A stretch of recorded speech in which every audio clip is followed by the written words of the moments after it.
ইরানে যুক্তরাষ্ট্র ইসরায়েল জোটের হামলা এবং হরমুজ প্রণালীর নৌপথ বন্ধ হওয়ার কারণে কাতারের এলএনজি রপ্তানি পুরোপুরি স্থবির হয়ে পড়েছে। পারস্য উপসাগরের এই উপদ্বীপটি একসময় মুক্তা আহরণের উপর নির্ভর করলেও প্রাকৃতিক গ্যাসের বদৌলতে তারা বিশ্বের অন্যতম ধনী রাষ্ট্রে পরিণত হয়। দেশটির আয়ের ৬০%-এরও বেশি আসে এই খাত থেকে, যা দিয়ে তারা রাজধানী দোহাকে একটি আধুনিক নগরী করে তুলেছে।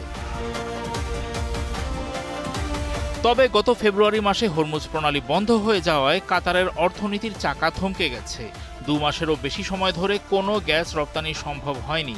একই সাথে গাড়ি থেকে শুরু করে নিত্য প্রয়োজনীয় খাদ্য সামগ্রী আমদানির পথও বন্ধ হয়ে গেছে। কাতারের প্রধান শিল্পাঞ্চল রাস লাফান বর্তমানে বন্ধ। হামাদ বন্দরের ক্রেনগুলো অচল হয়ে আছে।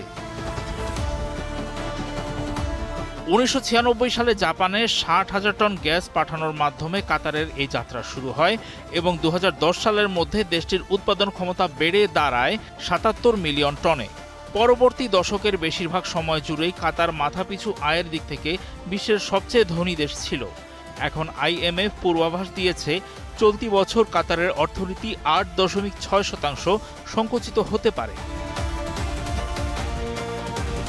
২০২৭ সালের মধ্যে গ্যাস উৎপাদন ১২৬ মিলিয়ন টনে তোলার একটি বিশাল পরিকল্পনা ছিল কাতারের, কিন্তু প্রতিবেশী সৌদি আরব বা আরব আমিরাতের মতো বিকল্প পাইপলাইন না থাকায় ভৌগোলিক অবস্থানের কারণে জ্বালানি পরাশক্তি হিসেবে পরিচিতি পাওয়া কাতার হরমুজ প্রণালীতে আটকা পড়েছে।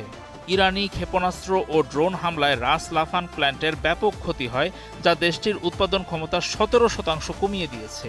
ফলে প্রণালীটি আজ খুলে দিলেও আগের অবস্থায় ফিরতে কাতারের কয়েক বছর সময় লাগবে। ইরানের এই যুদ্ধ কাতারের জীবাশ্ম জ্বালানি পরবর্তী অর্থনৈতিক বহুমুখীকরণ পরিকল্পনাকেও মারাত্মকভাবে আঘাত করেছে। দেশটি নিজেকে পর্যটন ও আন্তর্জাতিক ব্যবসার কেন্দ্র হিসেবে গড়ে তুলতে চেয়েছিল, কিন্তু বর্তমানে পর্যটক সংখ্যা তলানিতে ঠেকেছে এবং বহুজাতিক কোম্পানিগুলো তাদের কর্মীদের সরিয়ে নিচ্ছে। ওয়ার্ল্ড ট্রাভেল অ্যান্ড ট্যুরিজম কাউন্সিলের হিসাব অনুযায়ী এই যুদ্ধের কারণে মধ্যপ্রাচ্য প্রতিদিন পর্যটন খাতে প্রায় $৬০ কোটি রাজস্ব হারাচ্ছে। হরমুজ প্রণালী যত বেশি দিন বন্ধ থাকবে, কাতারের মতো দেশগুলোর ভবিষ্যৎ ততটাই অন্ধকারাচ্ছন্ন হবে। শতকরা ৯০% খাদ্যের জন্য আমদানির ওপর নির্ভরশীল কাতার এখন আকাশপথ এবং সৌদি আরবের স্থলপথ ব্যবহার করে চড়া মূল্যে পণ্য আনছে। তবে সরকারি ভর্তুকির কারণে বাজারে পণ্যের দাম ৫ থেকে ১০% বাড়লেও এখনও নাগালের বাইরে যায়নি। অর্থনীতিবিদদের মতে বিপুল আর্থিক রিজার্ভ থাকায় কাতার দীর্ঘ সময় ধরে বেতন ও জরুরি সেবা চালু রাখতে পারবে। তবে সরকারের মূল চিন্তা হলো বিদেশি পুঁজি ও প্রতিভা ধরে রাখা। এই অচলাবস্থা লম্বা হলে এবং বিদেশি কর্মীরা দেশ ছাড়তে শুরু করলে কাতার এক গভীর সংকটে পড়বে।